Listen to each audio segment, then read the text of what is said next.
Foundation Stones to Happiness and Success by James Allen. Foreword. How does a man begin the building of a house? He first secures a plan of the proposed edifice, and then proceeds to build according to the plan, scrupulously following it in every detail, beginning with the foundation.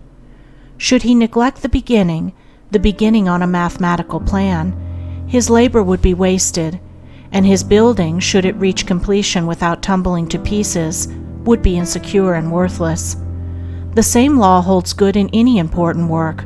The right beginning and first essential is a definite mental plan on which to build.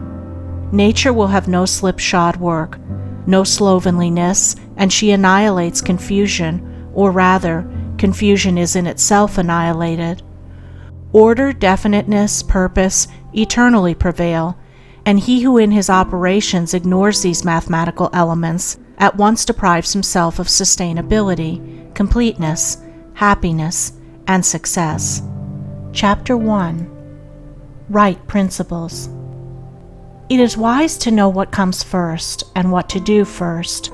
To begin anything in the middle or at the end is to make a muddle of it. The athlete who began by breaking the tape would not receive the prize. He must begin by facing the starter and towing the mark, and even then a good start is important if he is to win. The pupil does not begin with algebra and literature, but with counting and ABC.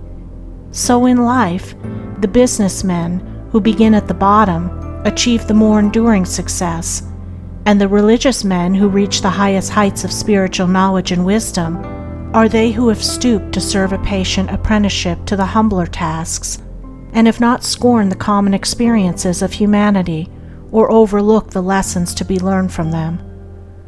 The first things in a sound life, and therefore in a truly happy and successful life, are right principles.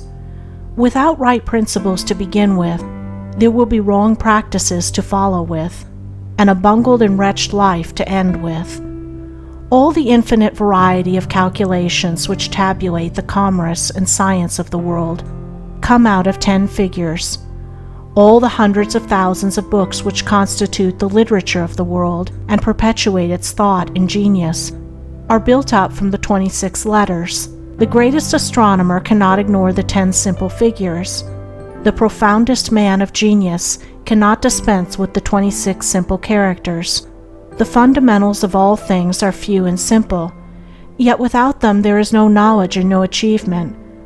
The fundamentals, the basic principles in life or true living, are also few and simple, and to learn them thoroughly and study how to apply them to all the details of life is to avoid confusion and to secure a substantial foundation for the orderly building up of an invincible character and a permanent success.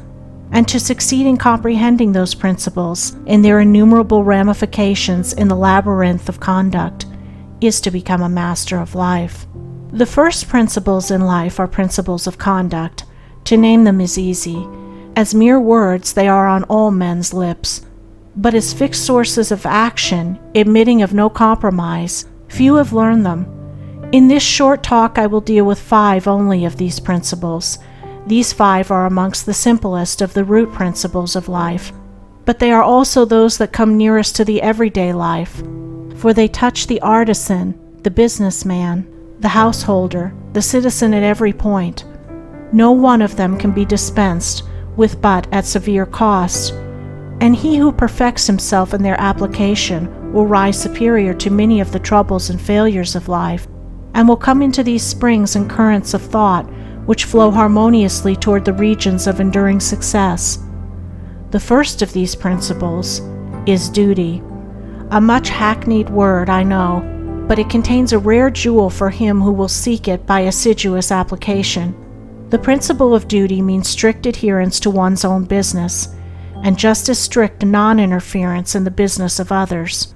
The man who is continually instructing others, gratis, how to manage their affairs, is the one who most mismanages his own. Duty also means undivided attention to the matter in hand, intelligent concentration of the mind on the work to be done.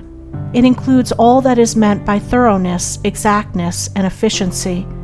The details of duties differ with individuals, and each man should know his own duty better than he knows his neighbor's, and better than his neighbor knows his. But although the working details differ, the principle is always the same. Who has mastered the demands of duty? Honesty is the next principle. It means not cheating or overcharging another. It involves the absence of all trickery, lying, and deception by word, look, or gesture. It includes sincerity, the saying what you mean, and the meaning what you say.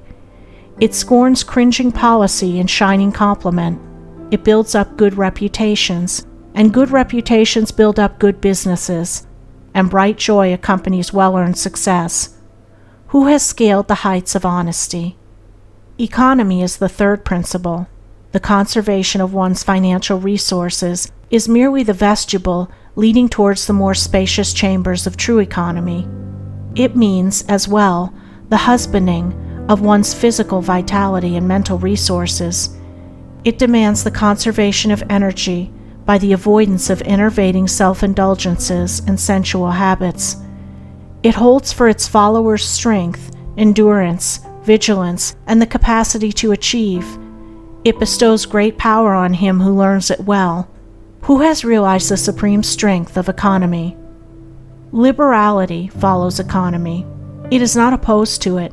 Only the man of economy can afford to be generous.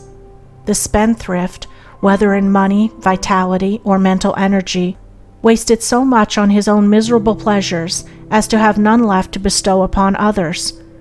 The giving of money is the smallest part of liberality. There is the giving of thoughts and deeds and sympathy, the bestowing of goodwill, the being generous towards calumniators and opponents. It is a principle that begets a noble, far-reaching influence.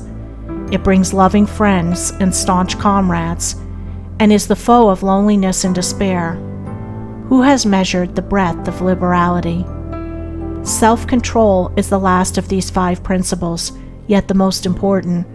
Its neglect is the cause of vast misery, innumerable failures, and tens of thousands of financial, physical, and mental wrecks.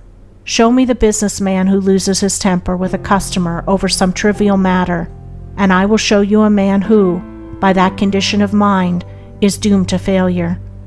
If all men practiced even the initial stages of self-control, anger, with its consuming and destroying fire, would be unknown.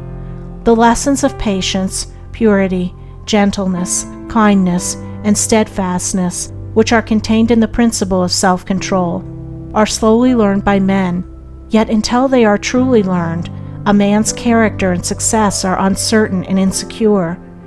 Where is the man who has perfected himself in self-control?